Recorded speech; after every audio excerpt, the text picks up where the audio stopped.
এই পৃথিবীর 50%-এর থেকেও বেশি লোক ড্যান্ড্রাফের সমস্যার শিকার লাইফে কোনো না কোনো সময় অবশ্যই হয়েছে। আর শীতকালে তো এই সমস্যা অলমোস্ট প্রতিটি ব্যক্তির মধ্যেই দেখা যায়।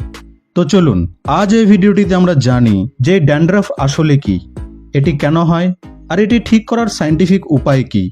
তো যদি আপনিও এই ড্যান্ড্রাফ বা খুশকির সমস্যায় ভুগছেন, তাহলে আজকের এই ভিডিওটি আপনার জন্য অনেক বেনিফিশিয়াল হতে চলেছে।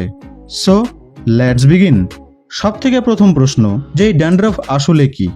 তো দেখুন বন্ধু, আপনার মাথার স্কিনের সবথেকে উপরের লেয়ার, যাকে স্ট্র্যাটাম কর্নিয়া বলে, সেটি ছোট ছোট সেলস দ্বারা তৈরি। আর প্রতি 25 থেকে 30 দিনে এই সেলগুলি মারা যায় এবং সেই মারা যাওয়া সেলগুলি আপনার স্ক্যাল্পে জমা হতে থাকে। কিন্তু কিছু কিছু লোকের মাথায় এই সেলগুলি 25 দিনের পরিবর্তে 3 থেকে 4 দিনেই মারা যায়। তারপর এই সেলগুলি একসাথে মিলে সাদা রঙের পাপড়ির মতো হয়ে যায়, আর একেই ড্যান্ড্রাফ বলে।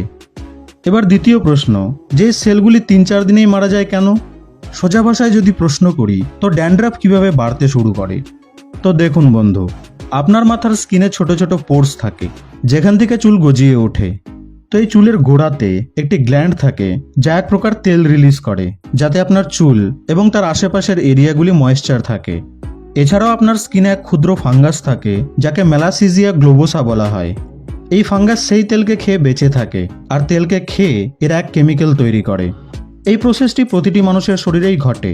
এবার প্রবলেম হলো এই যে যখন পোর থেকে খুব বেশি মাত্রায় তেল রিলিজ হতে শুরু করে, তখন এই ফাঙ্গাস অনেক খাবার পায়। এবার অনেক খাবার খেয়ে সেই ফাঙ্গাস নিজের মতোই আরও ফাঙ্গাসের জন্ম দেয়, যার ফলে এদের সংখ্যা বাড়তে শুরু করে। আর এদের সংখ্যা বৃদ্ধি পাওয়ার কারণেই সেই কেমিক্যালের পরিমাণও বাড়তে শুরু করে, যে কেমিক্যালকে তারা তেলকে খেয়ে তৈরি করে। এবার এই কেমিক্যাল যখন আপনার স্ক্যাল্পকে ঢেকে দেয়, তখন স্ক্যাল্প জ্বালা করতে শুরু করে। এই জন্যেই তখন আপনার ইমিউন সিস্টেম সেলগুলিকে 25 থেকে 30 দিনের পরিবর্তে 3 থেকে 4 দিনেই মারতে এবং ভাঙতে শুরু করে দেয়, যাতে সেই কেমিক্যাল শরীরের বাইরে বেরিয়ে যায়। তারপরে এই কেমিক্যালগুলি মাথার স্কিনের সবথেকে উপরের লেয়ারে ড্যান্ড্রাফ রূপে জমা হতে শুরু করে। এবার আসি থার্ড কোয়েশ্চেনে, যেটিকে ঠিক করব কিভাবে। তো দেখুন বন্ধু, যদি আপনার স্কিন খুব অয়েলি হয়, তো আপনাকে নিজের স্কিন থেকে কম অয়েল রিলিজ করাতে হবে। এর জন্যে বেশি তেলযুক্ত খাবার খাওয়া একেবারেই ছাড়তে হবে। এর সাথে সাথে বেশি মিষ্টি জাতীয় খাবারকেও খাওয়া ছাড়তে হবে। আর প্রতি 3-4 দিন পর পর আপনাকে শ্যাম্পু করতে হবে, তাও আবার এমন জল দিয়ে যা না তো বেশি গরম আর না তো বেশি ঠান্ডা।